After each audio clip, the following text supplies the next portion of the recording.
माई paper के मुअज़्ज़ज़ नाज़रीन, अस्सलाम वालेकुम।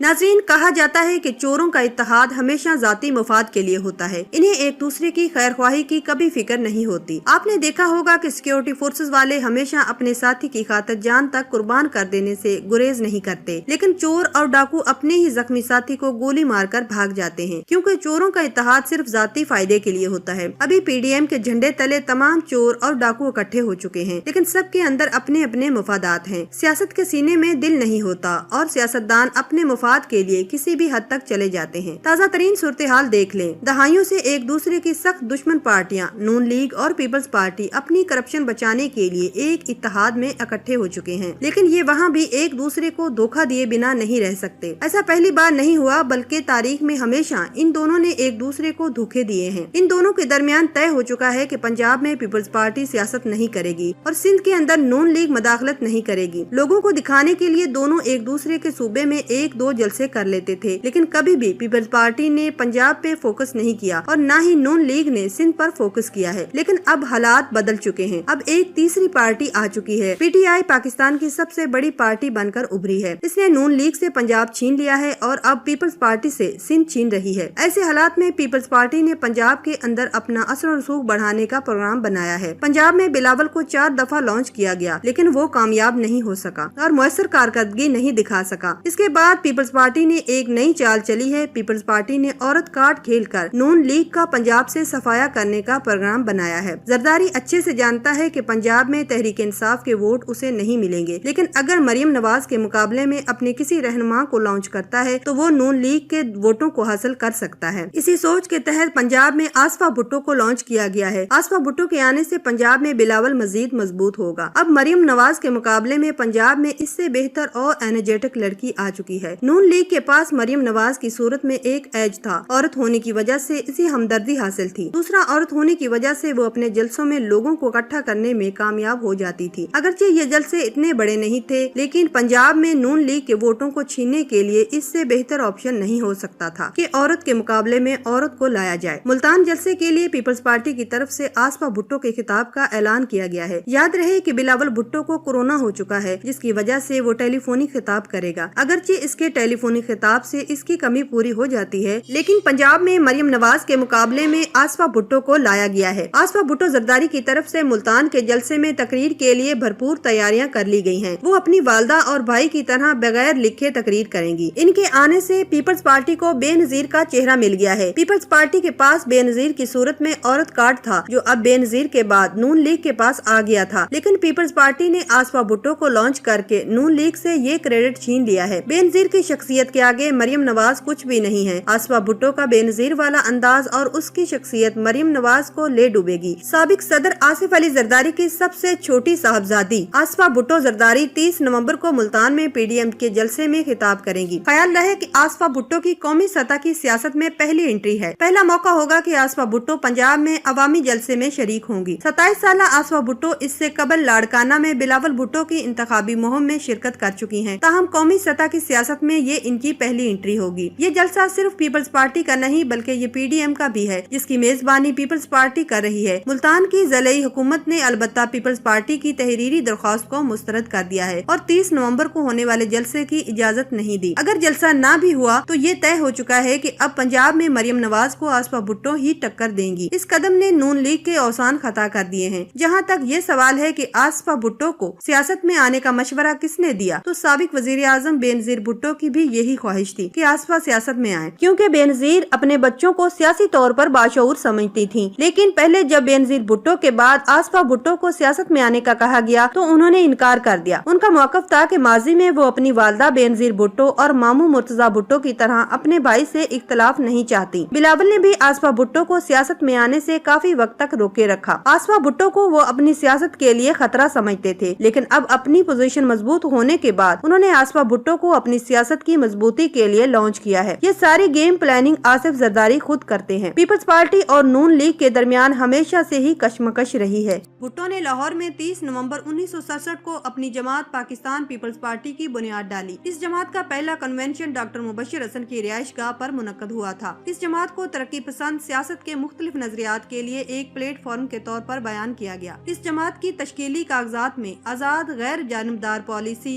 सर्द जंग की तनाजर में पार्लिमानी जमहूरियत मुतारिफ करवाने, सोशलिस्ट इक्तिसादी इस्लाहात, एक रोशन ख्याल और तरक्की पसंद समाज और अयूब खान के चंद खानदानों पर मोहित सरमाया दराना निजाम के खात्मे का मुतालबा किया गया था। मंशूर में एक फलाही रियासत और एक रोशन ख्याल और तरक्की पसंद मुआशरे की तश्कील के लिए बड़े पैमाने पर सियासी, इक्तिसादी और जमीनी इस्लाहात का वादा किया गया। मंशूर में इस्लाम को पार्टी का मजहब, सोशलिज्म इसकी मईशत और जमहूरियत को इसकी सियासत करार दिया गया था। लेकिन ये सब ड्रामा था। भुट्टो अयूब खान के जरिए ऊपर आया था और इसी के खिलाफ एक एहतजाजी तहरीक चलाकर इक्तदार की सीढ़ियां चढ़ रहा था। भुट्टो एक लंबे अरसे तक अयूब खान की गुलामी में रहा, लेकिन जब कौम अयूब खान के खिलाफ हुई तो भुट्टो ने नई पार्टी बनाई और एहतजाजी तहरीक चलाकर अवाम में मकबूल हो गया। अयूब खान के बाद 1971 के इलेक्शन हुए, जिसमें मुजीबुर रहमान ने अक्सरियत हासिल की, लेकिन भुट्टो ने इक्तदार के लालच में मुल्क के 2 टुकड़े कर दिए और मौजूदा पाकिस्तान का इक्तदार संभाल लिया। जियाउल हक और भुट्टो की मुखालफत शुरू हुई तो जियाउल हक ने भुट्टो के खिलाफ नवाज शरीफ को लॉन्च किया और वहीं से इनकी जंग शुरू हुई। 1977 में भुट्टो की फांसी के बाद बेनजीर ने पीपल्स पार्टी को संभाला। नवाज शरीफ ने बेनजीर के खिलाफ एक इत्तेहाद बना लिया, लेकिन 1988 के इंतखाबात में बेनजीर जीत गई, लेकिन नवाज शरीफ ने 1990 में उसकी हुकूमत को गिरा दिया। नवाज शरीफ इक्तदार में आया तो बेनजीर ने उसकी हुकूमत को गिरा दिया। फिर 1993 में बेनजीर इक्तदार में आई तो नवाज शरीफ ने उसकी हुकूमत को गिरा दिया। फिर 1999 में मुशर्रफ ने नवाज शरीफ की हुकूमत को गिरा दिया तो बेनजीर ने मुशर्रफ को सपोर्ट किया। ये जंग इसी तरह चलती रही। बेनजीर के कत्ल के बाद जरदारी ने पार्टी संभाली और अब जरदारी के बाद बिलावल और आसफा भुट्टो आए हैं। उधर नवाज शरीफ के बाद मरियम नवाज और उसका बेटा सियासत में आए हैं। शहबाज शरीफ के बाद उसका बेटा भी आ चुका है। अब जयालों को बिलावल के बाद आसफा भुट्टो की गुलामी करना होगी। क्या बीमार और जलालत भरी जिंदगी है। इन लोगों की नस्ल दर नस्ल गुलामी करते चले आ रहे हैं। नून लीग और पीपल्स पार्टी में नस्ल दर नस्ल नई क़यादत आ रही है और इनके सपोर्टर भी अपने लीडरान के बच्चों और फिर इनके बच्चों की गुलामी कर रहे हैं। पीपल्स पार्टी और नून लीग में कई सीनियर रहनुमा मौजूद हैं, लेकिन अपनी सारी जिंदगी पार्टी को देने के बाद भी ये लोग अब बच्चों की गुलामी कर रहे हैं। नून लीग और पीपल्स पार्टी ने हमेशा औरत कार्ड खेला है। जब पीपल्स पार्टी बेनजीर की सूरत में औरत को सामने लेकर आई तो नून लीग ने हेलीकॉप्टर के जरिए बेनजीर की फोटोशॉप नंगी तस्वीरें उसके जलसों में फेंकी और बेनजीर पर घटिया और गलीज इल्जामात लगाए। अब नून लीग मरियम नवाज को लाई है तो भी हमदर्दी हासिल करने के लिए मरियम नवाज हर हफ्ते कोई नया स्कैंडल खड़ा कर देती है। कभी इल्जामात लगाती है कि उसे चूहों का बच्चा खाना खिलाया जाता है, कभी रेंजर पे इल्जामात लगाती है वो इसके बिस्तर तक आ गए थे, कभी अपने कमरों के अंदर और वॉशरूम में कैमरे लगाने के इल्जामात लगाती है, कभी जेल में ज्यादती के इल्जामात लगाकर हमदर्दी हासिल करने की कोशिश करती है। लेकिन सच ये है कि ऐसे इल्जामात लगाकर उसने अपना कद मजीद छोटा कर दिया है। इसके बार बार झूठ और मकारियों से लोग तंग आ चुके हैं। दूसरी तरफ आसफा भुट्टो सियासत में नहीं है, लिहाजा वो मरियम नवाज को अच्छी टक्कर देगी। पंजाब में नून लीग का बेड़ा गर्क होने वाला है।